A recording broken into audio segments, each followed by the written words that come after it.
Los ricos se convierten cada vez en más ricos y también los pobres se irían volviendo ricos en esta metáfora.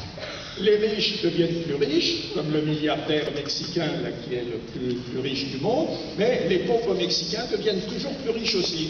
Así que aquí, como aquí en México, donde tenemos grandes millonarios, se vuelven más millonarios todavía y también la gente pobre se va enriqueciendo. Et cela en libérant ce qui, dans toutes les sociétés humaines, était au contraire, on cherchait à juguler, en libérant les passions, et ce qu'on appelle les passions tristes, c'est-à-dire la recherche de la richesse, du pouvoir, l'avarice, l'égoïsme, etc. Para todo ello, liberando toda una serie de pasiones como la avaricia, la concupiscencia, no se lo acabo de inventar, la avaricia, la codicia, el egoísmo. Ce qu'on enseigne toujours dans les business schools on l'enseigne en anglais bien sûr, greed is good, c'est-à-dire l'avidité est une très bonne chose puisque ça permet la richesse pour tout le monde. Entonces todas las escuelas de negocios se orientan precisamente a desarrollar estas habilidades que van a permitir la riqueza para todos. Porque la codicia es buena, perdón. Alors pourquoi c'est une utopie? Tout simplement parce qu'à l'époque, ça ne se réalise pas du tout. Les riches deviennent plus riches, c'est-à-dire la bourgeoisie s'enrichit, les capitalistes accumulent, mais les pauvres deviennent beaucoup plus pauvres, ils deviennent misérables, ils sont prolétarisés. Sin embargo, eso nunca ha ocurrido, los ricos en efecto se han convertido en más ricos, los burgueses se han enriquecido, sin embargo las clases pobres se han empobrecido, se han proletarizado. Les paysans sont chassés de leurs terres, les artisans sont ruinés, s'agglutinent dans les banlieues insalubres de Liverpool, de Manchester, et en plus, ça ne suffit pas, les artisans, non seulement anglais, sont ruinés, mais même les artisans du reste du monde, en particulier de l'Inde, les tisserands indiens, sont ruinés au point que Marx disait que les os des artisans blanchissaient les plaines du Gange. Los campesinos son despojados de sus tierras, son expulsados, también los artesanos son despojados de sus medios de producción en Manchester y en Liverpool, y eso no solamente ocurre en Inglaterra, estamos hablando de la época del inicio de la Revolución Industrial, no solo ocurre en Inglaterra, sino también, por ejemplo, en la India, donde el propio Marx decía que el Ganges se podía blanquear con los huesos de los artesanos indios. Alors, nous le savons, ça, l'effroyable misère engendrée par ce qu'Ivan Illich appelait la guerre à l'économie de subsistance, ou la guerre au vernaculaire, ou la guerre aux pauvres, nous le savons à travers, il suffit de relire les romans de Dickens, ou de lire les études sur la condition ouvrière des classes laborieuses au XIXe siècle. C'est sans doute les moments les plus affreux dans l'histoire de l'humanité. Y lo sabemos, como eso justamente precarizó la sociedad. Podemos leer en las novelas de Dickens en el siglo XIX, donde refleja una sociedad cada vez más empobrecida. Mais la théologie du progrès, la croyance créée à travers tout un immense système de colonisation de l'imaginaire, a gommé finalement ou a neutralisé toute cette histoire.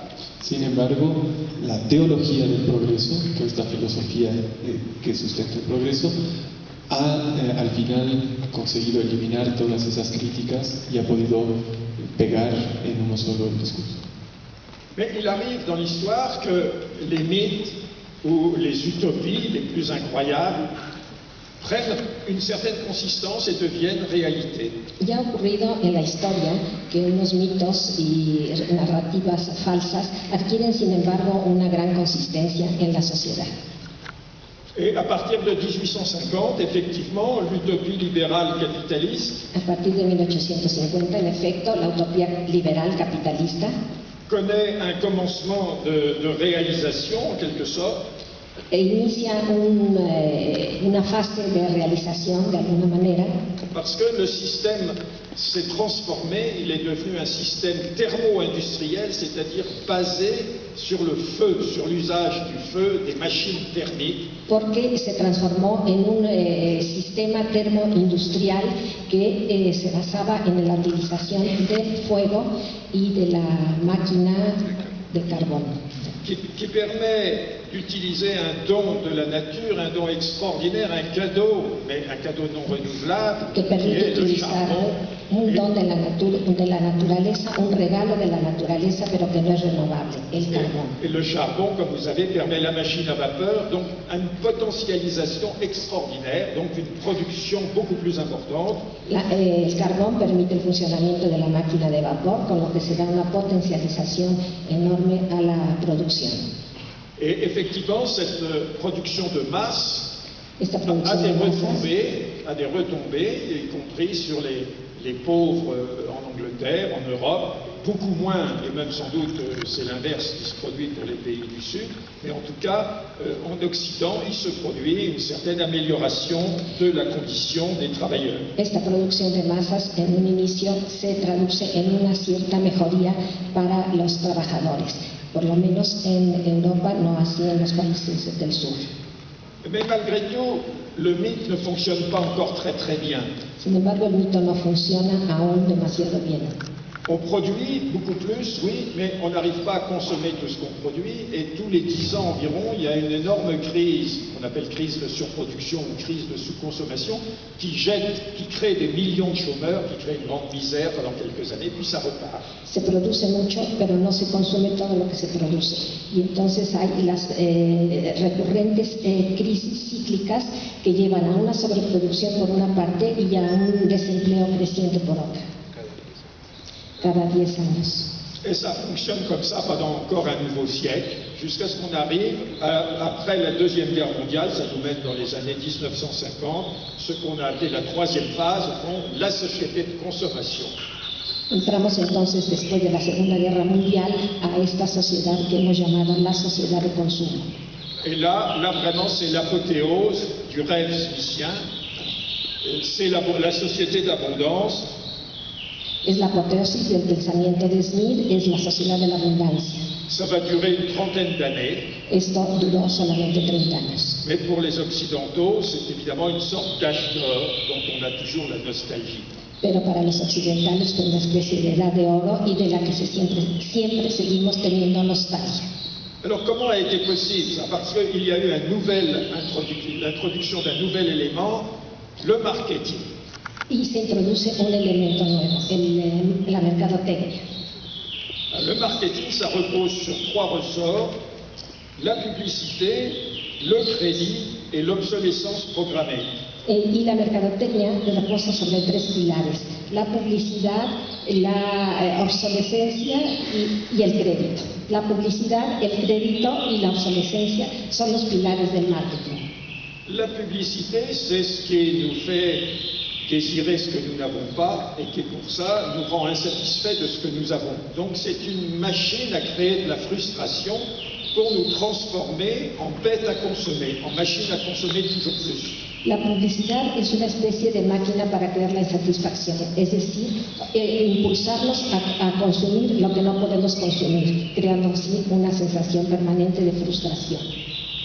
Le crédit, évidemment, c'est ce qui nous donne les moyens de consommer lorsque nous n'avons pas les revenus suffisants. El crédito es precisamente lo que nos da los medios para consumir aquello que queremos consumir, pero no tenemos los recursos inmediatos. Et il existe des organisations philanthropiques, des institutions financières, les banques, qui nous poussent effectivement à nous endetter, même si nous n'avons pas les moyens de rembourser. Y existen estas organizaciones filantrópicas, o sea, los bancos, que nos empujan a que obtengamos créditos para consumir lo que no podemos y a endeudarnos. C'est ce qui a entraîné cette fameuse crise dite des subprimes aux États-Unis, basée sur l'utilisation de crédits qu'on appelait crédit ninja, du nom des tortues tueuses japonaises. Eso es lo que ocurrió con los créditos de las subprime, que son créditos hipotecarios de alto riesgo en Estados Unidos, y que se le llamaron los créditos ninja.